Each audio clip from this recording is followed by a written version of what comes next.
गुड़िया ने गांव के छोटे स्कूल में कदम रखा।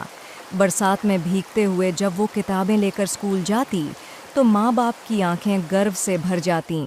गुड़िया खुश होकर, अम्मा, आज मास्टर जी ने कहा मैं बहुत अच्छा पढ़ती हूँ। उन्होंने मेरी तारीफ की। सीता खुश होकर, बेटी, हमारा सब कुछ तू ही है। बस मेहनत करती जा और मन लगाकर पढ़ाई कर। यही तेरी असली पूंजी है।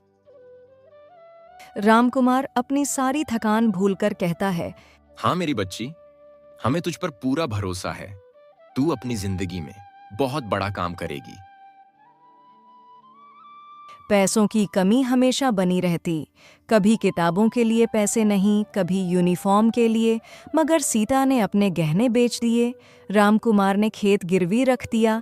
सीता रामकुमार से कहती है, हमारे लिए तो गहनों का कोई मोल नहीं है ना राम। अगर बेटी पढ़ लिख जाएगी तो यही सबसे बड़ा गहना होगा। रामकुमार गंभीर होकर, हाँ सीता, हमारी खुशियां उसकी मुस्कान से ही तो हैं। भला हमें और क्या चाहिए। भगवान ने हमें बेटी दी है, यही बहुत बड़ी बात है।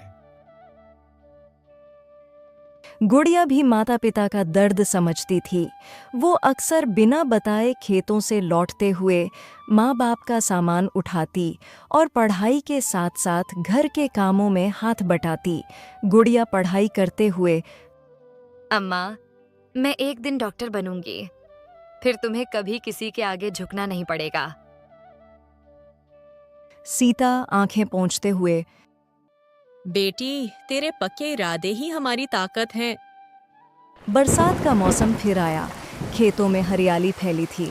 मगर उसी साल रामकुमार को तेज बुखार ने जकड़ लिया। इलाज के पैसे नहीं थे।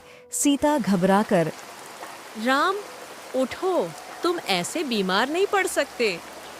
रामकुमार कमजोर आवाज में कहता है, सीता, अगर मैं ना रहा तो गुड़िया का ख्याल रखना, उसे जरूर पढ़ाना। गुड़िया टूटकर रोते हुए कहती है, नहीं बाबा, आप ऐसे मत कहो, मैं दवा लाऊंगी।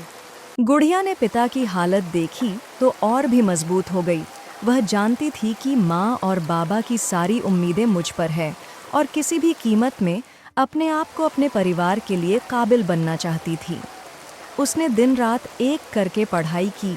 बरसात की रातों में जब मिट्टी की खुशबू उठती, वो शांत मन से बैठकर किताबों में डूब जाती। गांव के लोग भी जानते थे कि राम की बेटी गुड़िया पढ़ाई में बहुत तेज है। गांव के लोग अक्सर कहते, राम की बेटी सचमुच भाग्य बदलने आई है। गुड़िया अब जवान हो गई थी। फिर आखिरकार वो दिन आ ही गया जब बरसों की मेहनत के बाद गुड़िया ने बड़ा इम्तिहान पास किया।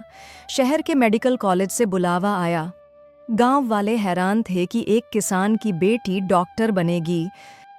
सीता आंखों में खुशी के आंसू ली कहती है, देखा राम, मैं कहती थी ना, हमारी बच्ची जरूर एक दिन हमारा नाम रोशन करेगी। और देखो, आज भगवान ने हमारी सुन ही ली। यही है भाग्य का लिखा। रामकुमार कमजोर होते हुए भी मुस्कुराकर कहता है, हाँ सीता, हमारी गुड़िया हमारी जान है और हम भाग्यशाली तभी हो गए थे जब गुड़िया हमारी जिंदगी में आई थी। और शुक्र है उस ऊपर वाले का कि उसने हमें बल दिया। हम परीक्षाओं के समय खड़े रह सके और इसलिए हमने कभी हार नहीं मानी। बरसात फिर से आई थी, मगर इस बार हालात अलग थे। खेतों में पानी भर गया था, मगर इस परिवार की जिंदगी में रोशनी थी। गुड़िया ने डॉक्टर बनने का सफर शुरू जो कर दिया था। गुड़िया माता पिता का हौसला बुलंद करते हुए कहती हैं, अम्मा बाबा, अब मेरी बारी है आपको संभालने की, आपकी देखभाल करने और आपको गरीबी से निकालने की। आपने मेरे लिए जो बलिदान दिए हैं उन्हें मैं कभी भी नहीं भूल सकती। यही है जिंदगी। बारिश चाहे दुख दे या सुख, अगर पूरा परिवार साथ हो और दिल में हिम्मत हो तो भाग्य का लिखा भी इंसान को झुका नहीं सकता।